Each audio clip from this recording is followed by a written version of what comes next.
बिस्मिल्लाहिर्रहमानिर्रहीम। मेरा नाम मोहम्मद आसिफ़ है। BS 8 सेमेस्टर पेपर 4 जो एनालिटिकल केमिस्ट्री का है वो मैं आप लोगों को पढ़ाऊँगा।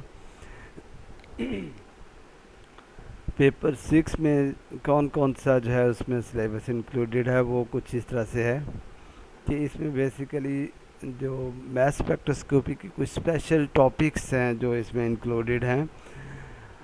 वो कौन कौन से टॉपिक्स हैं उनमें से पहले वाला जो है matrix assisted laser desorption ionization time and flight MALDI TOF इसको कहते हैं। ये वाला जो है ये एक आयनाइजेशन लेटेस्ट आयनाइजेशन टेक्निक है जो मैथ स्पेक्ट्रोमीटर में हम यूज़ करते हैं। दूसरे वाला जो है वो टॉपिक है टेंडम मैथ स्पेक्ट्रोस्कोपी। ये भी एक स्पेशल टाइप की मैथ स्पेक्ट्रोस्कोपी होती है जिसमें सेपरेशन भी हम मैथ स्पेक्ट्रोमीटर से करते हैं और उसमें जो डिटेक्टर होता है वो भी कोई मैथ स्पेक्ट्रोमीटर ही होता है। थर्ड टाइप का जो टॉपिक है that is ion trap math analyser. तो ये आयन ट्रैप मैथ एनालाइज़र जो स्पेशल टाइप के जो एनालाइजर्स हैं इनमें अदर देन मैग्नेटिक फील्ड जो है हम यूज़ करते हैं और इसकी मदद से हम डिफरेंट टाइप के आयंस को सेपरेट कर सकते हैं। तो 3 या 4 टाइप के जो हैं ये मैथ एनालाइजर्स हैं जो इसमें आप यूज़ करेंगे जो आपके टॉपिक में आपके सिलेबस में शामिल है। इसके अलावा देखिए कि कुछ ज़्यादा टॉपिक्स ऑफ इंटरेस्ट हैं। इनमें हम देखेंगे कि जितनी भी टेक्निक जो आपने पढ़ी हैं कि ये वाले जो है मैट्रिक्स असिस्टेड लेज़र डिसॉर्प्शन वाली माल्डी वाली टेंडम या आयन ट्रैप मैथ एनालाइज़र जो हैं ये ख़ासे एडवांस जो हैं ये टॉपिक्स हैं और ख़ासे एडवांस टॉपिक जो हैं इनको उस वक्त तक एक्चुअली हम मतलब जो है समझ नहीं सकते जब आप मैथ स्पेक्ट्रोमीटर की बेसिक्स आपको ना पता हों। तो बेसिक जो है इस वाले में हम करेंगे कि अदर टॉपिक्स ऑफ इंटरेस्ट में जो है बेसिक से रिलेटेड बेसिक मतलब कुछ जो आयनाइजेशन टेक्निक्स जो हम मैथ स्पेक्ट्रोमीटर में यूज़ करते हैं। इसके अलावा कुछ जो है आम मैथ एनालाइजर्स जो हैं जो यूज़ करते हैं वो वाले इसमें लेंगे और इसके अलावा कुछ जो डिटेक्टर्स हैं उनको हम देंगे इसमें। तो इस तरह से जो सबसे पहले वाला जो है इसमें हम सबसे पहले देखेंगे कि इन सारे टॉपिक्स को पढ़ने से पहले जो है हम थोड़ा सा जो है मैथ स्पेक्ट्रोमीटर का जो है वो आप देखेंगे ओवरव्यू देखेंगे कि किस तरह का होता है वर्किंग कैसे होती है और उसके बाद फिर हम देखेंगे कि माल्डी टेक्निक जो है वो किस तरह से यूज़ होती है for the ionisation of analyte. तो अगर आप देखें कि किसी भी मैथ स्पेक्ट्रोमीटर की जो है अगर आप देखें तो ये एक बेसिक सी डायग्राम है जो आप देखते हैं कि उसमें एक्चुअली 3 उसके मेजर पार्ट होते हैं। एक ये वाला पार्ट जो है ये वाला इसको हम कहते हैं आयनाइजेशन पार्ट या आयनाइजेशन चैम्बर जिसको आप कहते हैं। इसमें जो एनलाइट जो यूज़ करते हैं जिसको आप एनालाइज करना चाह रहे होते हैं उसकी आयनाइजेशन आप करते हैं। उसके बाद जो है आयन जब उसके आयंस फॉर्म हो जाते हैं तो आयंस को जो है हम एक्सलेट करते हैं। किसी भी तरह के आयन चाहे पॉजिटिव हो या नेगेटिव हो उनको आप एक्सलेट कर सकते हैं with help of alternating electric field. तो यहाँ हम अल्टरनेटिंग इलेक्ट्रिक फील्ड जो है वो अप्लाई करते हैं जिसकी वजह से यहाँ से जो पॉजिटिव आयन फॉर्म होते हैं वो बहुत तेज़ी के साथ जो है वो मूव करते हैं आगे की तरफ। जब आगे की तरफ मूव करते हैं तो वो आयंस की जो बीम होती है थोड़ी सी स्कैटर्ड हो जाती है। उसकी नैरो बीम हासिल करने के लिए हम इस तरह से जो है ये स्लिट्स यूज़ करते हैं जो यहाँ आपको नज़र आ रही हैं। ये वाली जो है स्लिट्स की मदद से एक narrow beam of positive ion आती है और जब यहाँ से आती है तो उसमें उस बीम ऑफ पॉजिटिव आयन में डिफरेंट टाइप के जो है आयंस होते हैं जिनकी charge to mass ratio different होती है। उन आयंस को आप सेपरेट कर सकते हैं जो आम हमारे जो मैथ स्पेक्ट्रोमीटर्स होते हैं उनको आप मैग्नेटिक फील्ड हम अप्लाई करके करते हैं। तो उसमें बड़े से मैग्नेट अप्लाई किए होते हैं। एक साइड पे जो है नॉर्थ पोल दूसरी साइड पे जो है वो साउथ पोल। तो जब इनके अंदर से जो है कोई पॉजिटिवली चार्ज आयंस मूव करते हैं तो वो डिफ्लेक्ट करते हैं। एक्चुअली क्या होता है जब भी कोई चार्ज पार्टिकल मूव करता है मूव करने की वजह से उसका अपना एक इलेक्ट्रिक और मैग्नेटिक फील्ड प्रोड्यूस होता है और वही जो इलेक्ट्रो और मैग्नेटिक फील्ड होता है उस चार्ज पार्टिकल का इस एक्सटर्नल मैग्नेट के जो है एक्सटर्नल मैग्नेटिक फील्ड से इंटरेक्ट करता है, जिसकी वजह से वो डिफ्लेक्शन शो करता है। और उसकी डिफ्लेक्शन खासी इम्पॉर्टेंट होती है, ना वो नॉर्थ की तरफ मूव करते हैं आयंस, ना ही वो जो है वो साउथ की तरफ मूव करते हैं, बल्कि जो लाइन नॉर्थ और साउथ को ज्वाइन कर रही होती है उसके एट राइट एंगल मतलब या ऊपर की तरफ या नीचे की तरफ बेंड करेंगे, ना ही नॉर्थ ना ही साउथ की तरफ जब वो बेंड करते हैं तो बेंडिंग डिपेंड करती है मास टू चार्ज रेशो के ऊपर। मास टू चार्ज रेशो, जिस आयन की मास टू चार्ज रेशो जितनी कम होती है वो उतना ही ज़्यादा लाइट होता है, और लाइट होने की वजह से वो उतना ही ज़्यादा डिफ्लेक्शन शो करता है।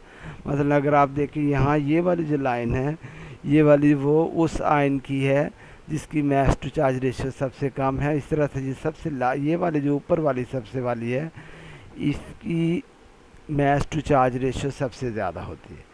अब यहाँ जब ये वाले जो हैं ये डिफरेंट चार्ज टू जो चार्जेस आते हैं वो फॉल करते हैं, एक मेटल का कप बना होता है उसके ऊपर जो है फॉल करते हैं। मेटल के कप के ऊपर जब ये फॉल करते हैं तो दे जनरेट इलेक्ट्रिक इम्पल्सेस, और इलेक्ट्रिक इम्पल्सेस जो होते हैं दे आर एम्पलीफाइड, और एम्पलीफाई होने के बाद जो है आगे जो है रीड आउट सिस्टम में उनको फीड कर दिया जाता है।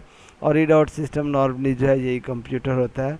उस कंप्यूटर में सॉफ्टवेयर की मदद से जो है इस तरह का एक ग्राफ आपके पास आता है एट द एंड, जो जिसमें वाई एक्सिस पे परसेंटेज अबंडेंस और एक्स एक्सिस पे charge to mass to charge ratio होती है। तो जिस तरह के आयन जो हैं वो ज़्यादा होते हैं उनकी परसेंटेज अबंडेंस भी ज़्यादा होती है, और उससे जो पीक फॉर्म होती है वो काफ़ी बड़ी सारी हो जाती है, उसकी निस्बत जो है दूसरे जो है ये दूसरी स्मॉल होती है। तो इसमें अगर देखिए कि अगर जो है यहाँ से जो है इनलेट सिस्टम जो इसमें है, इसमें अगर कुछ सिंपल कोई एलिमेंट अगर आप यूज़ करें तो उस एलिमेंट के आप जो है number of isotopes find out कर सकते हैं। जैसे अगर आप इधर से एंटर करें क्लोरीन का सैंपल, तो क्लोरीन के सैंपल को जब आप इसमें से पास करेंगे आयनाइजेशन होगी, एक्सेलरेट करेंगे, वो आयन नैरो बीम फॉर्म होगी, मैग्नेट से पास होने के बाद डिफ्लेक्ट करेंगे, और डिफ्लेक्ट करेंगे तो आप देखेंगे कि 2 टाइप्स के आयन होते हैं, क्लोरीन 35 और 37 सॉरी। तो क्लोरीन 35 वालों की जो है मास कम होने की वजह से वो ज़्यादा डिफ्लेक्शन शो करते हैं, और यहाँ से अगर आप देखेंगे तो वो मतलब कम मास टू चार्ज रेशो वाली जगह पे वो अपीयर होंगे। और इस तरह से अगर जो है दूसरे होंगे तो वो 35 वाले वो डिफ्लेक्शन कम शो करेंगे, और वो थोड़ा सा ज़्यादा मास टू चार्ज रेशो वाली जगह पे उनकी पीक अपीयर होगी।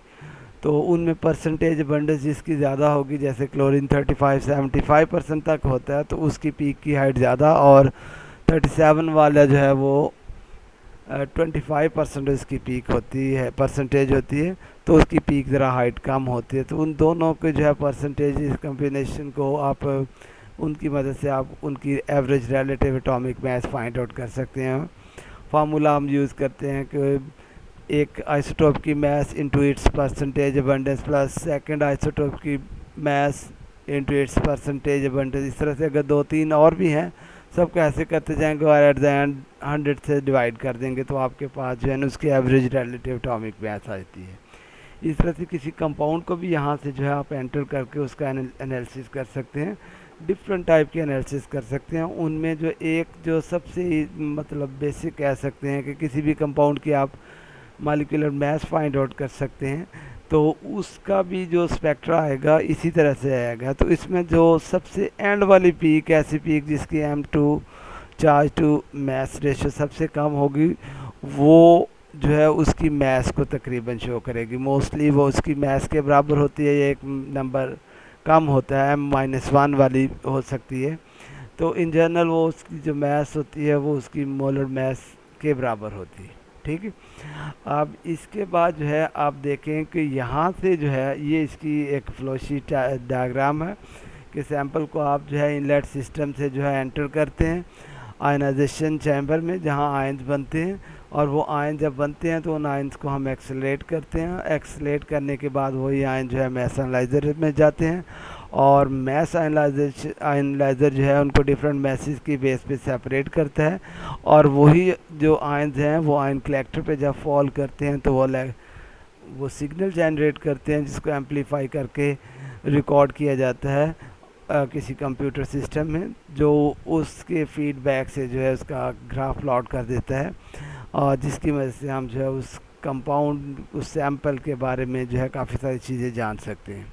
इसमें अगर आप देखेंगे इनलेट सिस्टम से लेके ये वाला जो है आयन कलेक्शन सिस्टम, ये वाला सारा जो है ये वैक्यूम वाला सिस्टम होता है। मतलब जो है इसमें प्रेशर जो है बहुत ही कम, मतलब ज़ीरो प्रेशर होता है, वैक्यूम होता है, जिससे आगे करते हैं। ठीक है, ये सिंपल है।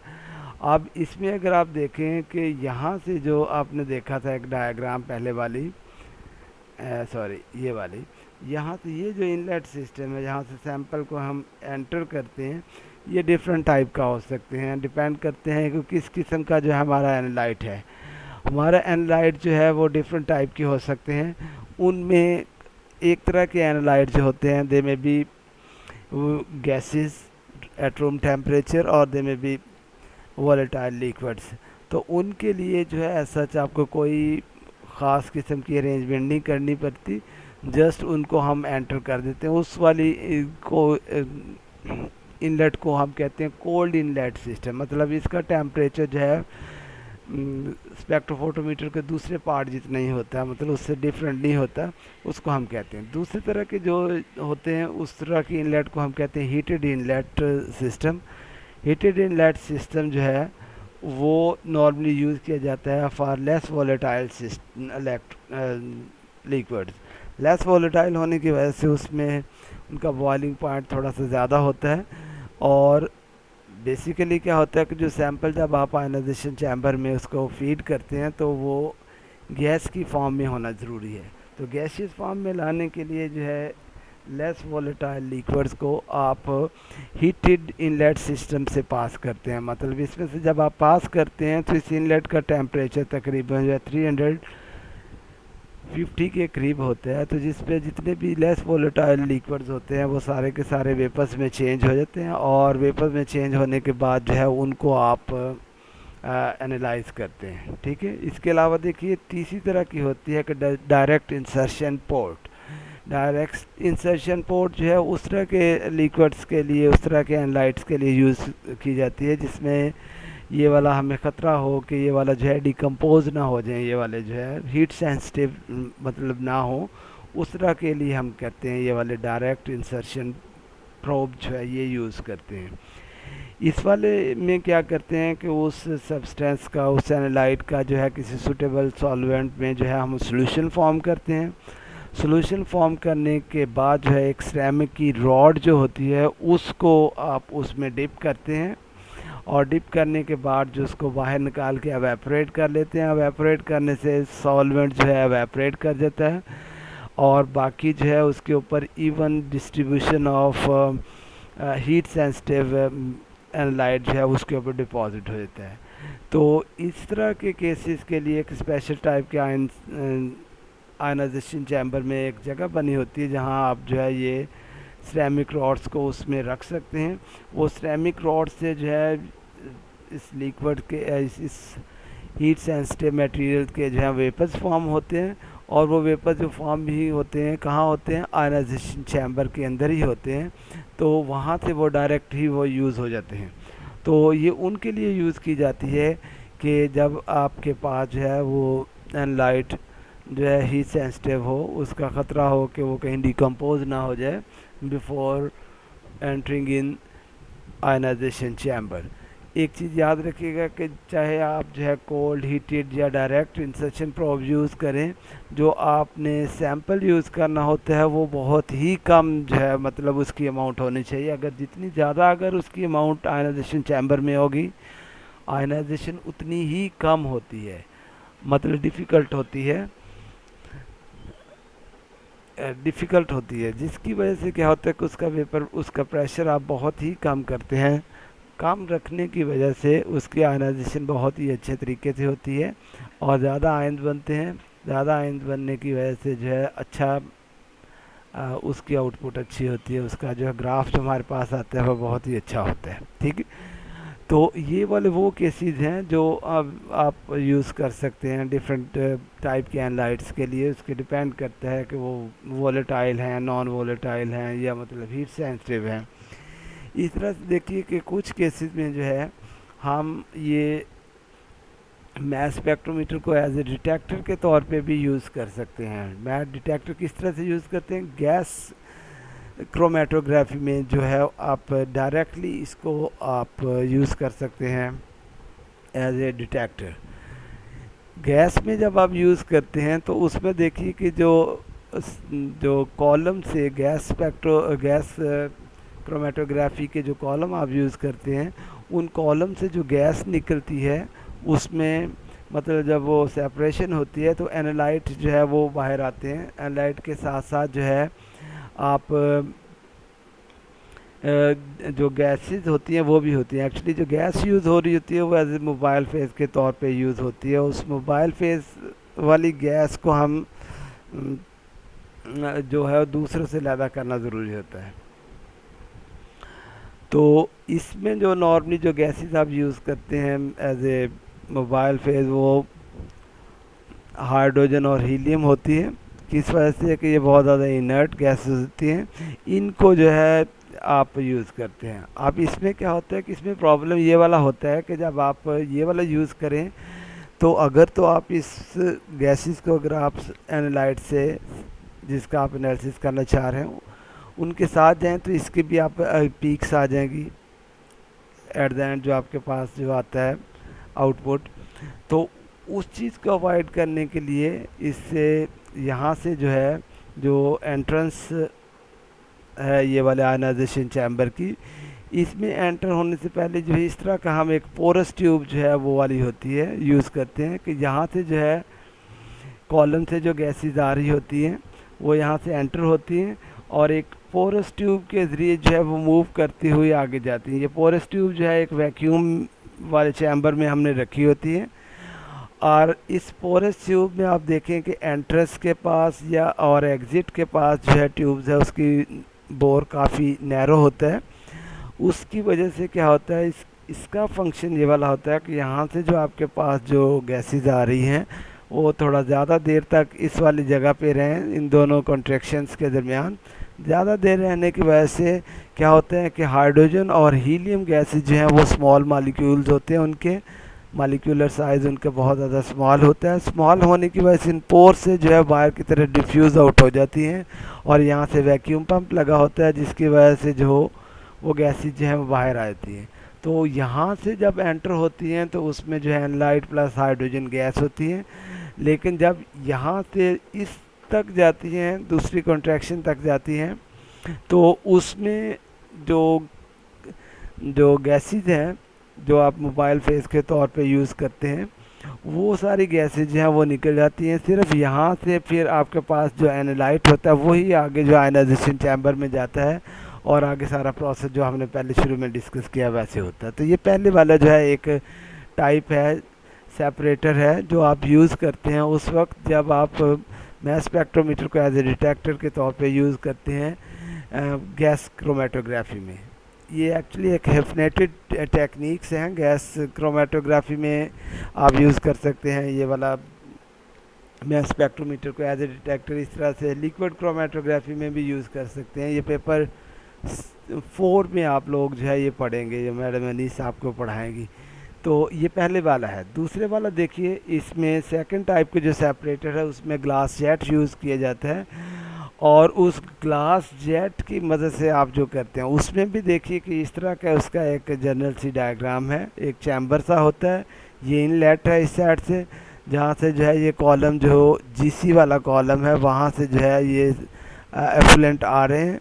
इनमें भी आप देखें तो इनमें क्या चीज़ होगी, वही कैरियर गैस मीन जो उसमें मोबाइल फेस यूज़ कर रहे हैं वो गैस कैरियर गैसेस के साथ जो है आपके पास जो एनालाइट है वो यहाँ से एंटर होता है। एंटर होने के बाद इसमें पहले वाले में तो ट्यूब थी, अब इसमें ट्यूब नहीं है, ये बिल्कुल फाइन जेट होता है यहाँ से इसका जो है ना ये वाला। तो यहाँ से जो गैसेस हैं वो जब बाहर निकलती हैं तो वो थोड़ी सी फैल के निकलती हैं और जो फैलती हैं वो डिपेंड करती हैं उनकी मैसेज के ऊपर। हाइड्रोजन हीलियम लाइटर होने की वजह से साइडों पे फैलती हैं जबकि जो एनालाइट के मालिक्यूल है वो हैवी होते हैं, वो डायरेक्टली सीधे यहाँ से मूव करते हैं, आउटलेट से होते हुए आयनाइजेशन चैम्बर में एंटर हो जाते हैं। जबकि बाकी वाली जो गैसेज हैं हाइड्रोजन हीलियम वो साइडों पे जाती हैं, यहाँ से जो है कनेक्टेड होते हैं वैक्यूम पंप से, जिसकी वजह से वो बाहर निकल जाती हैं और इंटरफेयर नहीं करती हमारे एनालिसिस में। तो इस तरीके से जो है ये दो टेक्निक आपने देखी हैं, दो टाइप हैं सेपरेटर्स के, जो हम उस वक्त यूज़ करते हैं जब आप मैस स्पेक्ट्रोमीटर को एज ए डिटेक्टर के तौर पे यूज़ करते हैं, किसमें, गैस क्रोमेटोग्राफी में। तो ये वाली जो अभी हमने देखी है ये सिंपल जो है सैंपल इंसर्शन टेक्निक है, जिसकी वजह से आप सैंपल को इंट्रोड्यूस करते हैं किसमें, आयनाइजेशन चैम्बर में। अब इसमें देखिए कि ये जो मैस स्पेक्ट्रोमीटर है उसमें अगर आप ओवरऑल देखें तो उसके तीन मेजर पार्ट हैं। पहले वाला आयनाइजेशन चैम्बर, सेकंड एनालाइज़र और तीसरा जो है उसमें रिकॉर्डर है। तो इस वाले सिलेबस में जो है आयनाइजेशन की जो है लेटेस्ट टेक्निक, जो बड़े बड़े जो है हम जो है एनालिसिस जो हम यूज़ करते हैं आजकल फैट्स प्रोटीन का के लिए, और ये बहुत ज़्यादा जो है यूज़ होती हैं फार्मास्यूटिकल जो है उसमें लैब्स में यूज़ होती हैं, वो वाली टेक्निक इसमें डिस्कस करनी। इसके अलावा एनालाइज़र जो लेटेस्ट टाइप के एनालाइज़र्स हैं उनमें अभी हमने देखा था, जो सिलेबस में मैं आपको बता रहा था कि जो जिसमें मैग्नेटिक फील्ड की मदद से जो है सेपरेशंस होती हैं वो वाले इसमें नॉर्मली आएंगे, और ये रिकॉर्डेड एट द एंड जो है ना वो हम डिस्कस करेंगे कौन से वाले हैं। तो ये पहला जो आपने चैप्टर पार्ट देखा है अभी तक, इसमें हमने जनरल इंट्रोडक्शन किया है कि किस तरीके से जो है मैस स्पेक्ट्रोमीटर जो है वो यूज़ होता है for the analysis of different compounds. तो अब नेक्स्ट में हम देखेंगे कि हमारा जो बेसिक जो है माल्डी टॉफ वाला वो वाला किस तरह से यूज़ होता है वो करेंगे। तो उस वक्त तक के लिए नेक्स्ट मतलब ये वाले नेक्स्ट जो पार्ट में हम ये सारा डिस्कस करेंगे, उस वक्त तक के लिए अल्लाह हाफिज़।